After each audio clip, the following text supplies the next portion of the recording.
இன்றைக்கும் கூட தேவ வசனங்களை பார்ப்போம். இது பகுதி 1. என் வீடு ஆசீர்வதிக்கப்படும். நான் கர்த்தருடையவர், அவர் என்னுடையவர். என் வீடு தேவ பிரசன்னத்தால் நிரம்பிய கர்த்தருடைய வீடு. என் வீட்டில் தேவ தூதர்கள் இறங்கி உலாவுகிறார்கள். கிறிஸ்துவே என் வீட்டின் தலைவர், மறைவான விருந்தாளி. அவருடைய பிரசன்னத்தினால் என் வீடு நிரம்பி இருக்கிறது. என் வீடு சகல ஜாதிகளுக்கும் ஜெப வீடு எனப்படும். ஜெப ஆவியாலும் விண்ணப்பத்தின் ஆவியினாலும் நானும் என் வீட்டாரும் நிரம்பி இருக்கிறோம். ஏசாயா 56:7, மத்தேயு 21:13. நானும் என் வீட்டாரமாகிய கர்த்தரையே சேவிப்போம். யோசுவா 24:15. என் மனைவி என் வீட்டோரங்களில் கனித்தரும் திராட்சை செடியைப் போலிருப்பாள். சங்கீதம் 128:3.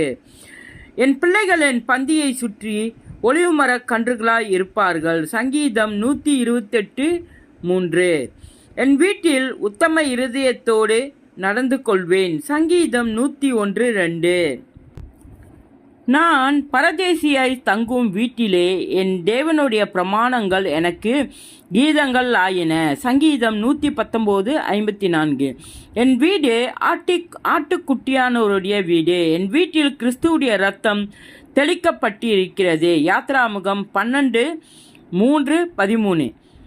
பொல்லாப்பு எனக்கு நேரிடாது, வாதை என் கூடாரத்தை அணுகாது. சங்கீதம் 91:10. இது பகுதி 1. இயேசுவின் நாமத்தில்.